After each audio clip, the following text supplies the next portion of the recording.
Vamos abrir então com esse Espírito a palavra de Deus em Mateus capítulo 5, versículo 17 até o versículo 20 para a nossa edificação. Nós iremos falar sobre Cristo e a lei. Essa é a passagem que nós estaremos lendo para o nosso crescimento espiritual. Diz assim o texto sagrado, em Mateus capítulo 5, 17 até o 20. Não penseis que vim revogar a lei ou os profetas, não vim para revogar, vim para cumprir. Porque em verdade vos digo, até que o céu e a terra passem, nem um i ou um tio jamais passará da lei, até que tudo se cumpra. Aquele, pois, que violar um desses mandamentos, posto que dos menores, e assim ensinar aos homens, será considerado mínimo no reino dos céus. Aquele, porém, que os observar e ensinar, esse será grande no reino dos céus. Será considerado grande no reino dos céus. Porque vos digo que, se a vossa justiça não exceder muito a dos escribas e fariseus, jamais entrareis no reino dos céus. Que Deus nos abençoe. Vamos repetir o versículo 17, todos juntos? Não penseis que vim revogar a lei ou os profetas. Não vim para revogar, vim para cumprir. Que Deus nos abençoe. Pai querido, muito obrigado pela Tua palavra, que a Tua palavra possa encontrar guarida em nossos corações, que a Tua palavra possa trazer vida à nossa vida, que a Tua palavra possa promover o nosso crescimento espiritual, para que possamos Te conhecer mais e mais, que a Tua palavra possa nos santificar, nos iluminar, nos guardar, nos despertar, nos corrigir, ó Deus, e nos orientar e nos aperfeiçoar no caminho da vida. Essa é a nossa oração, no nome de Jesus, para a glória de Jesus. Amém. Sempre que surge uma nova pregação, as pessoas querem saber se o pregador é liberal ou conservador. Muitos pensavam que Jesus estava trazendo uma nova doutrina, que ele era um revolucionário. E certa feita perguntaram para Jesus, que vem a ser isso? Uma nova doutrina? Com que autoridade ele ordena aos espíritos imundos e eles lhe obedecem?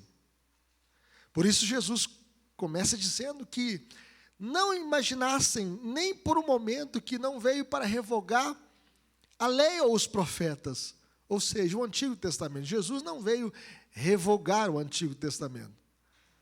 A Bíblia que Jesus tinha era o Antigo Testamento. Não tinha Mateus, Marcos, Lucas, João, Atos, Romanos e todas as demais cartas de Paulo, até Apocalipse, só tinha o Antigo Testamento.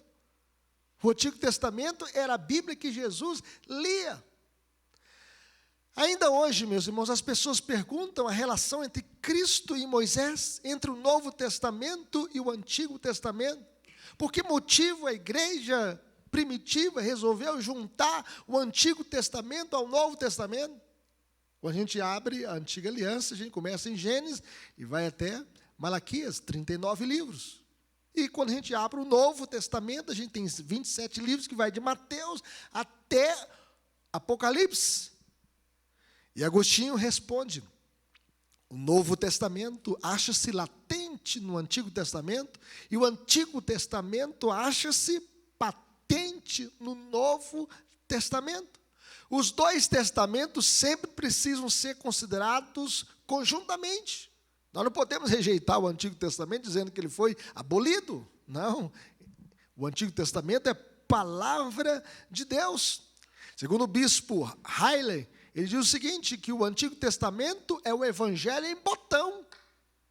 E o Novo Testamento é o Evangelho em flor. Nas palavras de John Stott, o Antigo Testamento contém ensinamento doutrinário, instrui-nos sobre Deus, sobre o homem, sobre a salvação, e todas as grandes doutrinas se encontram nele. Nós aprendemos sobre a doutrina da criação em Gênesis, sobre a queda do homem em Gênesis 3. Nós aprendemos as grandes doutrinas sobre o caráter de Deus, sobre os atributos de Deus, a grandeza de Deus, no Antigo Testamento. O Antigo Testamento contém também a profecia preditiva. Grande parte dela contempla o dia do Messias, profetizando por meio de palavras e apresentando por meio de figuras ou tipos. Os sacrifícios em Levítico apontam para Cristo, o Cordeiro de Deus que tira o pecado do mundo. O tabernáculo aponta para Cristo, porque ele se tabernaculou entre nós, ele é o Emanuel. O Salmo 22 fala da crucificação de Jesus, que traspassaram suas mãos e os seus pés. Isaías fala que ele nasceria de uma virgem, ele nasceu de uma virgem.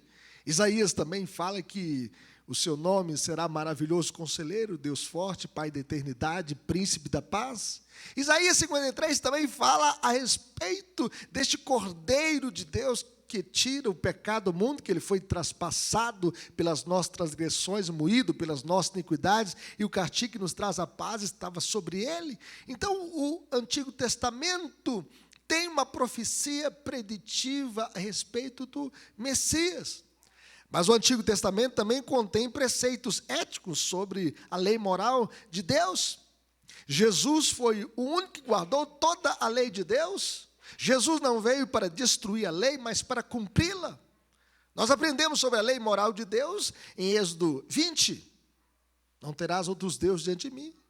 Não farás para ti imagem de escultura. Não tomarás o nome do Senhor teu Deus em vão. Lembra-te do dia de sábado para o santificar. Honra teu pai e tua mãe, que é o primeiro mandamento com promessa para que vá bem a sua vida e seja longa a sua vida sobre a terra. Não matarás, não adulterarás, não furtarás, não dirás falso testemunho contra o teu próximo, não cobiçarás a casa do teu próximo, nem a mulher do teu próximo, nem nada que pertença ao teu próximo. Então nós temos a lei moral de Deus, escrita no Antigo Testamento, e esta lei não foi abolida, ela continua servindo para os nossos dias. Nós devemos cumprir a lei moral de Deus. Por que Jesus, então, não veio revogar a lei nem os profetas? Em primeiro lugar, porque eles procedem de Deus. Jesus, quando tentado pelo diabo no deserto, ele cita a lei, ele cita Deuteronômio. Ele diz, não só de pão viverá o homem, mas de toda a palavra que procede da boca de Deus. Jesus não viria destruir algo patrocinado pelo Espírito de Deus.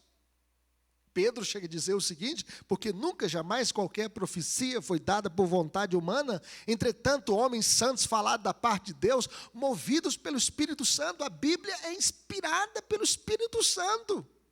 E Paulo disse a Timóteo, toda a escritura é inspirada por Deus e útil para o ensino. E veja bem, quando Paulo escreveu a sua carta a Timóteo, o Novo Testamento ainda não estava completo, mas eles tinham o Antigo Testamento. A Bíblia que Jesus lia. O autor da carta aos Hebreus abre a sua obra dizendo, havendo Deus outrora falado muitas vezes e de muitas maneiras aos pais pelos profetas.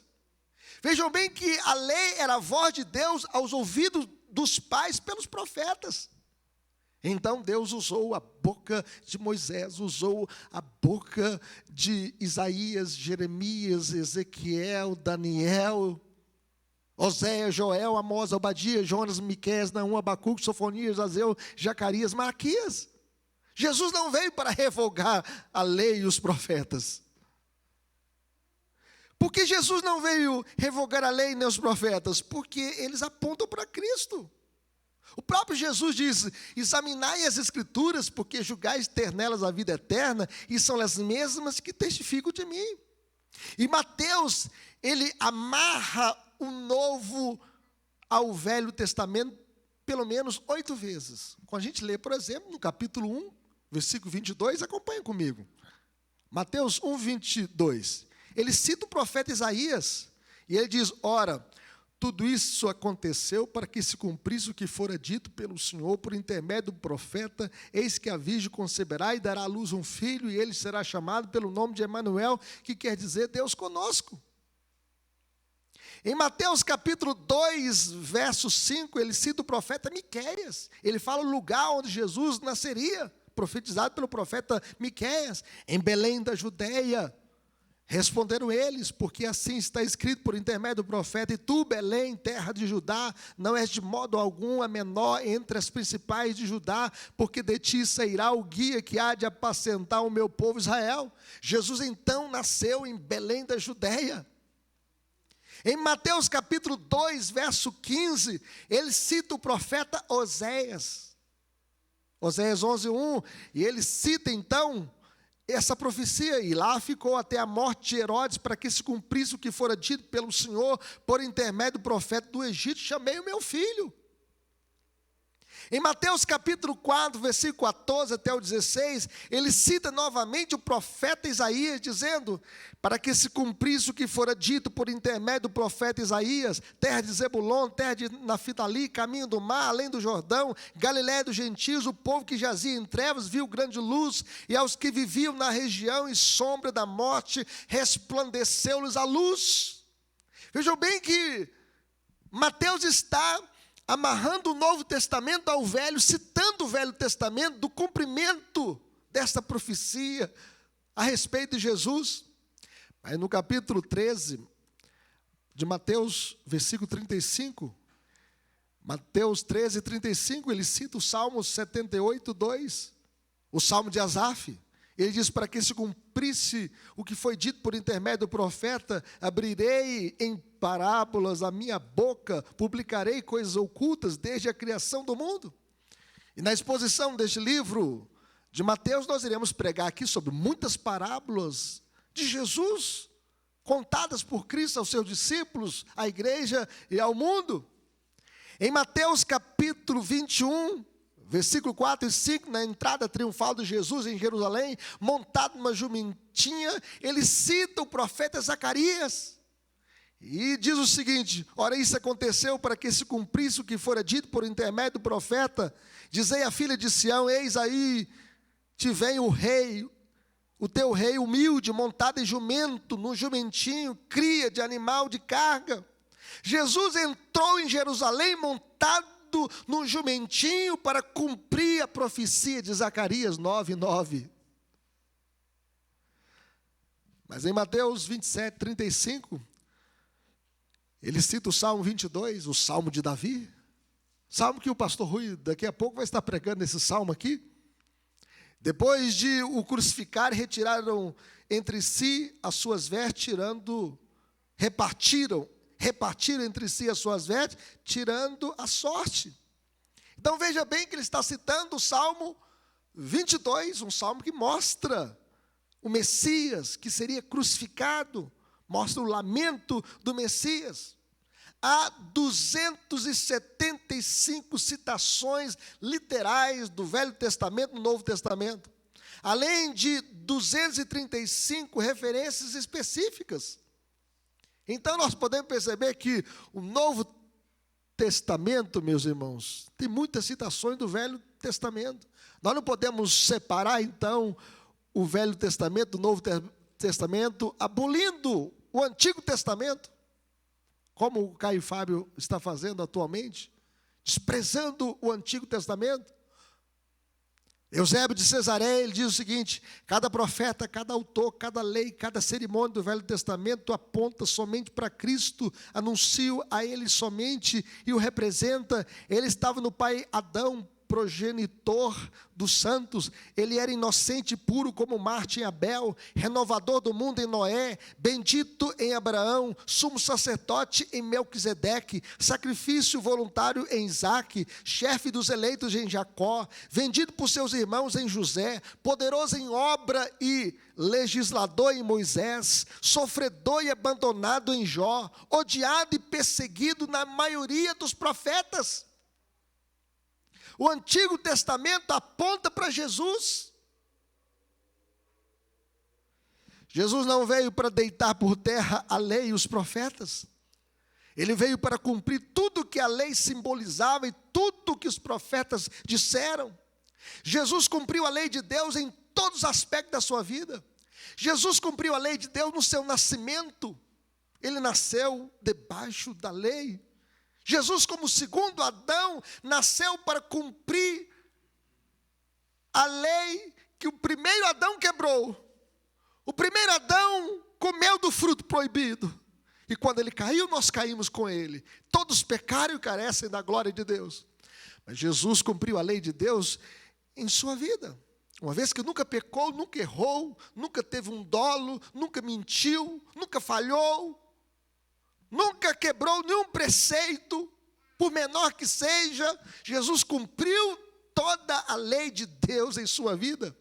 Jesus cumpriu a lei de Deus em seus ensinamentos, porque ele é o intérprete oficial, fiel da lei de Deus, sem distorcê-la ou aplicá-la erroneamente, como fizeram os escribas e fariseus.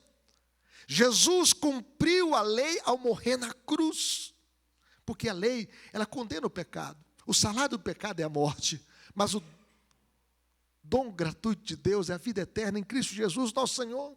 Jesus morreu como nosso substituto, e ao morrer na cruz, Jesus cumpriu todas as figuras do Antigo Testamento. Jesus, mediante a sua morte e tudo quanto ele fez, é o cumprimento absoluto de todos os tipos, de todas as figuras, de todas as sombras do Antigo Testamento.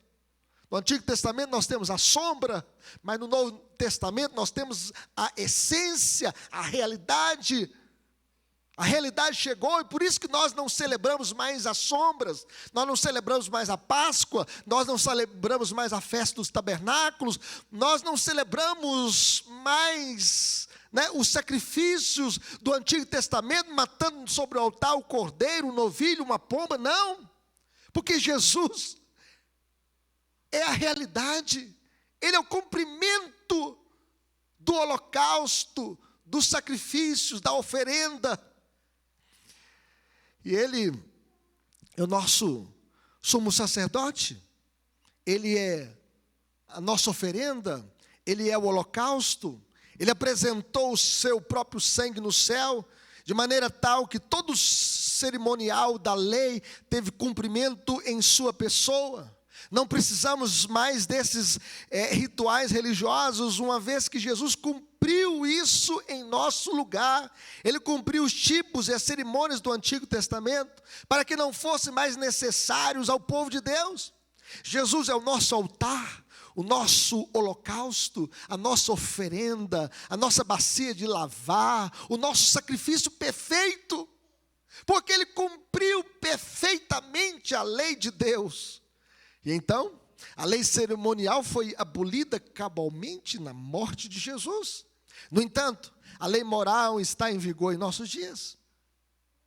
Nós não cumprimos mais as sombras do Antigo Testamento, não fazemos mais os sacrifícios de Levítico, porque Jesus já cumpriu isso em nosso lugar. Ele é a nossa oferta, o nosso holocausto, o nosso sacrifício perfeito. Por isso Jesus diz o seguinte, meus irmãos, que nós devemos cumprir a lei moral de Deus, porque aquele que violar um desses mandamentos, posto que dos menores, e assim ensinar os homens, será considerado mínimo no reino dos céus. Aquele, porém, que os observar e ensinar, esse será considerado grande no reino dos céus. Nós devemos ensinar toda a lei de Deus, toda a palavra de Deus, todo o conselho de Deus. Segundo Martin Lloyd Jones, se a suposta graça que você recebeu não leva a guardar a lei, então isso significa que você não recebeu a graça? Como assim? Alguém que teve o seu coração transformado, alguém que nasceu de novo, alguém que recebeu o Espírito Santo, deve amar a lei de Deus. Quanto amo a tua lei, é a minha meditação todo dia, como diz o salmista, no Salmo 119. A graça de Deus, meus irmãos, nos impulsiona a amar a Deus. Amar a Deus de todo o coração, de toda a alma, com toda a força, com todo o entendimento. A lei de Deus nos impulsiona, a graça de Deus nos impulsiona a amar a lei de Deus. E a observar os seus mandamentos. Jesus diz o seguinte, aquele que tem os meus mandamentos e os guarda, esse é o que me ama. Quanto amo a tua lei? Levante a Bíblia bem alto assim, bem alto comigo assim. Vamos repetir como o salmista diz? Quanto amo a tua lei? É a minha meditação todo dia. Vamos meditar na palavra do Senhor. Além do mais, a justiça do cristão, meus irmãos, deve exceder muito a justiça dos escribas e fariseus. Veja o que Jesus disse no verso 20, Mateus 5:20. Olha o que Jesus diz. Abra sua Bíblia nesse texto. Você que está em casa também, acompanhe essa leitura. Vai aparecer aí na sua tela. Diz assim: porque vos digo que, se a vossa justiça não exceder muito a dos escribas e fariseus, jamais entrareis no reino dos céus. Segundo John Stott, a justiça do cristão é maior do que a justiça dos fariseus, porque é mais profunda, porque é uma justiça do coração. Jeremias diz que o Senhor imprimiu a sua lei no nosso coração. Isso é obra de Deus, é obra do Espírito Santo. Ezequiel diz que nós temos um coração transplantado. Ele tirou o nosso coração de pedra e colocou um coração de carne habitado pelo Espírito Santo. Isso é obra de Deus. Por isso a nossa justiça tem que exceder a justiça dos fariseus, porque a justiça dos fariseus e dos escribas é uma justiça externa, superficial. Não é profunda, não é aquela do coração, aquela que Deus muda o nosso coração. Tem gente que faz o que é certo quando está perto das pessoas, mas o cristão não, ele faz o que é certo porque ele teme a Deus, porque sabe que Deus está ali com ele. Sabe que Deus mudou o seu coração. E o seu desejo é obedecer a Deus, é amar a Deus, andar com Deus, servir ao Senhor. Segundo William Hanks, a justiça dos escribas e fariseus não consegue satisfazer o coração, uma vez que é formal, exterior e superficial. Aquela recomendada por Jesus satisfaz o coração. Ela é genuína, interior e profundamente arraigada, é completa. Porque a justiça do coração, porque Deus mudou o nosso coração. E Deus nos deu o Espírito Santo para habitar em nós. E Deus imprimiu a sua lei na nossa mente e no nosso coração. Mas a justiça dos escribas e fariseus é de autoria própria. Esses homens eram justos aos próprios olhos, eles confiam em si mesmos. Confiam na sua própria justiça. Mas aquela recomendada por Jesus é dada por Deus. A nossa justiça vem de Cristo. Cristo é a nossa justiça.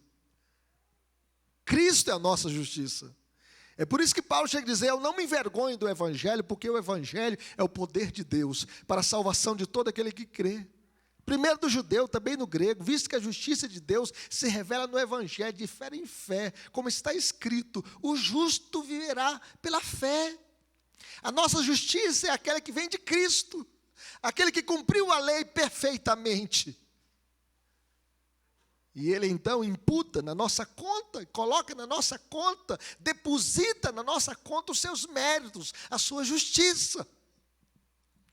A justiça dos escribas e fariseus glorifica o ego. Ela é ostentosa e orgulhosa.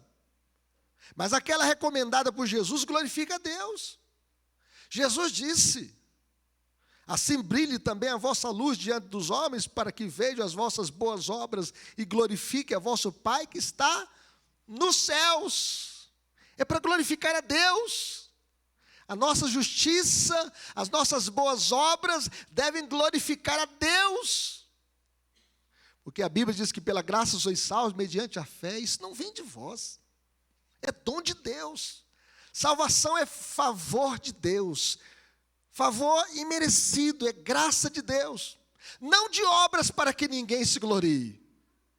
Somos feitura dele, criados em Cristo Jesus para as boas obras, as quais Deus preparou de antemão para que andássemos nelas.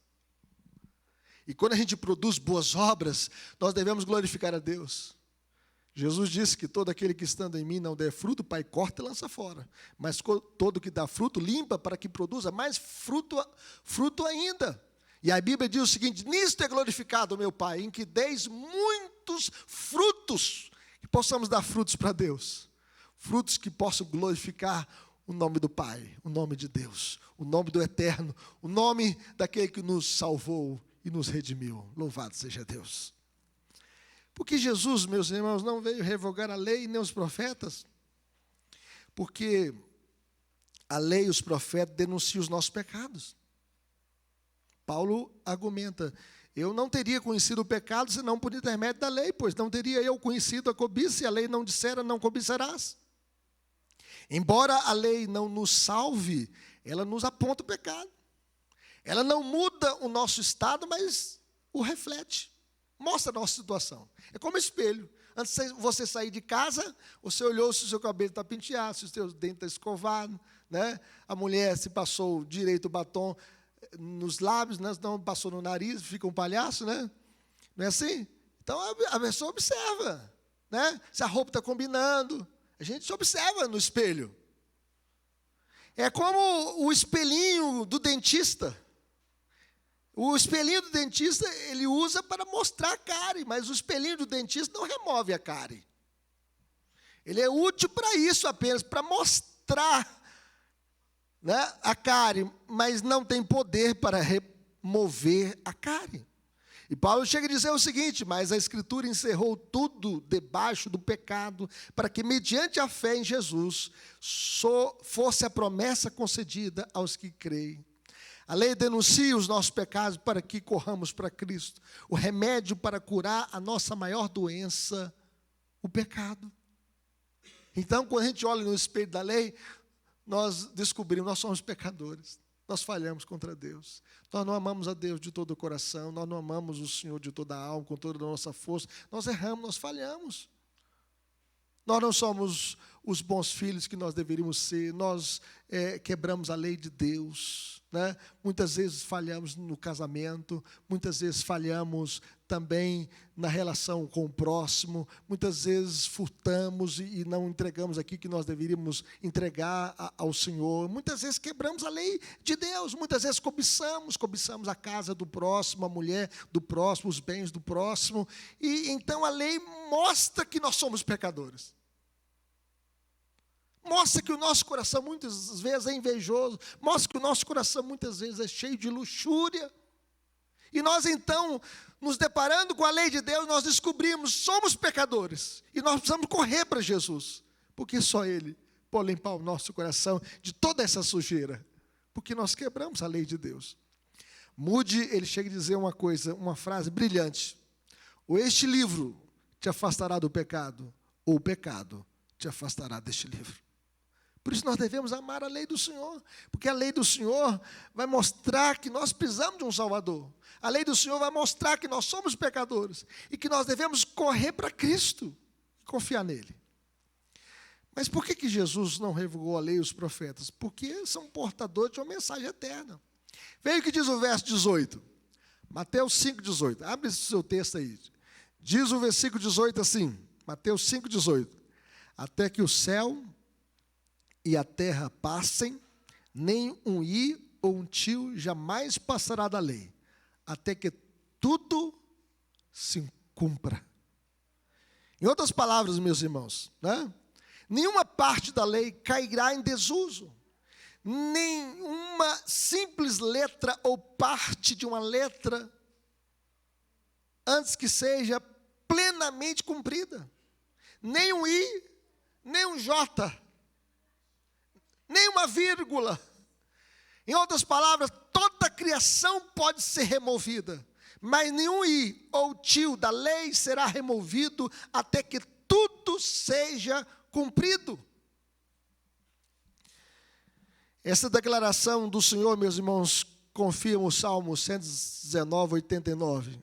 Para sempre, ó Senhor, está firmada a tua palavra no céu.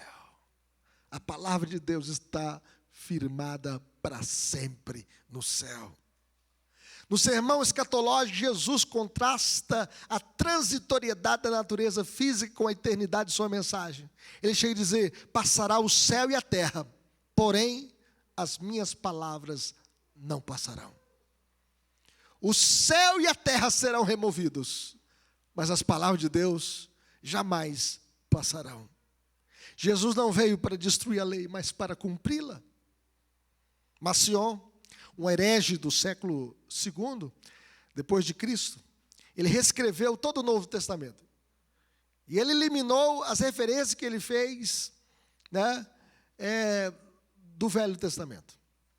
Então, tudo que está escrito aqui do Velho Testamento, no Novo Testamento, Marcion foi lá e riscou. Essas 8 citações que eu disse aqui de Mateus, amarrando o novo ao velho, Marcion foi lá e riscou e disse que não está valendo. ele reescreveu o seu Novo Testamento, tirando todas as citações do Antigo Testamento no Novo Testamento. Alguns dos discípulos de Maceió foram mais além, inverteram a ordem das palavras de Jesus, dizendo: eu vim, não para cumprir a lei e os profetas, mas para aboli-los. Eles inverteram a ordem. Isso é uma distorção da palavra de Deus. E ai daquele que distorcer, acrescentar, tirar qualquer coisa da lei de Deus. Eles fizeram isso. Não tiveram temor de Deus. Contudo, a atitude de Jesus para com o Antigo Testamento não é de destruição ou descontinuidade, mas antes de continuidade construtiva e orgânica. Ele resumiu sua posição numa simples palavra: não abolição, mas cumprimento. Jesus cumpriu a lei de Deus em sua vida. Jesus cumpriu a lei de Deus morrendo a morte de cruz, sendo o holocausto, a oferta, o sacrifício perfeito em nosso lugar. Jesus cumpriu toda a lei de Deus, ou seja, ele prestou plena obediência à lei de Deus. Jesus amava a lei de Deus e cumpriu a lei de Deus. Jesus é o cumprimento da lei e dos profetas.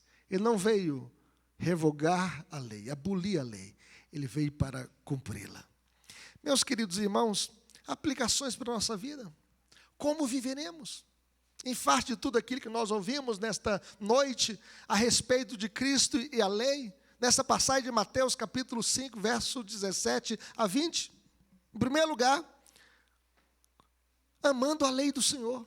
Nós devemos amar a lei de Deus, como o salmista fez. Quanto amo a tua lei? É a minha meditação todo dia. Se amamos a Deus, devemos amar a sua lei. Se amamos a Deus, devemos amar a sua palavra. Teve uma vez que um homem falou assim comigo: olha, eu creio muito em Deus, mas não creio em nada que a Bíblia diz. Eu disse para ele também: eu creio muito no Senhor, mas eu não creio em nada que o Senhor diz. Aí ele falou assim: então você não crê em mim? Assim você está fazendo com Deus. Quem ama Deus, ama a palavra de Deus. Nosso Senhor disse: se me amais, guardareis os meus mandamentos. A lei de Deus não foi abolida. Jesus exaltou a lei de Deus. Por isso ele diz: não penseis que vim revogar a lei ou os profetas. Não vim para revogar, vim para cumprir. Porque a lei procede de Deus. A lei aponta para Cristo, ela denuncia os nossos pecados, ela nunca caduca com o tempo.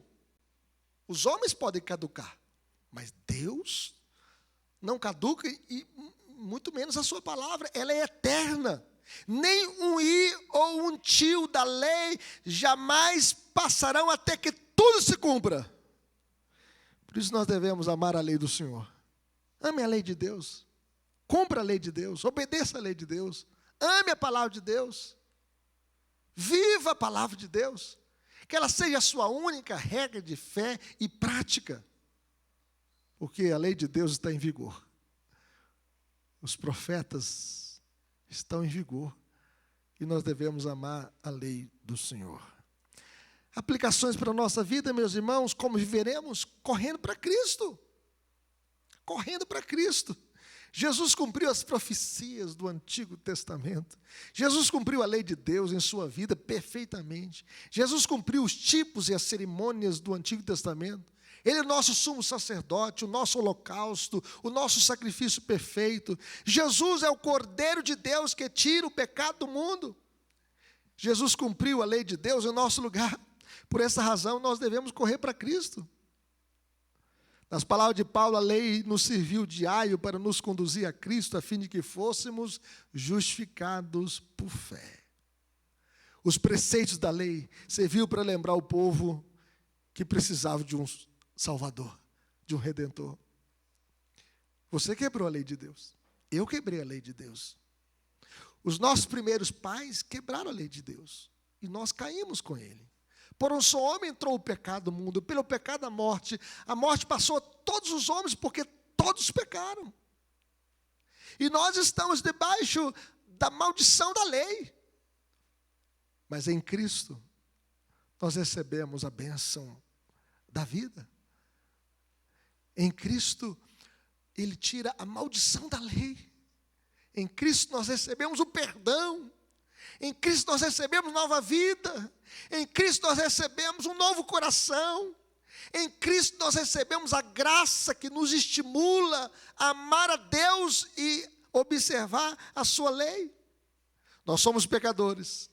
Nós não podemos cumprir perfeitamente a lei de Deus por nós mesmos. Mas Jesus cumpriu cabalmente a lei de Deus. E imputou a sua justiça a todos aqueles que creem nele. Se você crê em Jesus, você tem a justiça de Deus. Você tem a justificação. Você tem os méritos de Cristo na sua conta. Por isso, corra para Jesus. Só Ele pode dar vida e vida em abundância. Só Ele pode salvar o mais vil pecador. Por isso, corra para Jesus. Porque Ele resolveu o nosso maior problema na cruz, morrendo em nosso lugar, cumprindo perfeitamente a lei de Deus, sendo o sacrifício perfeito, o nosso substituto. Corra para Jesus. Ele é o nosso único e suficiente Salvador. Que Deus abençoe.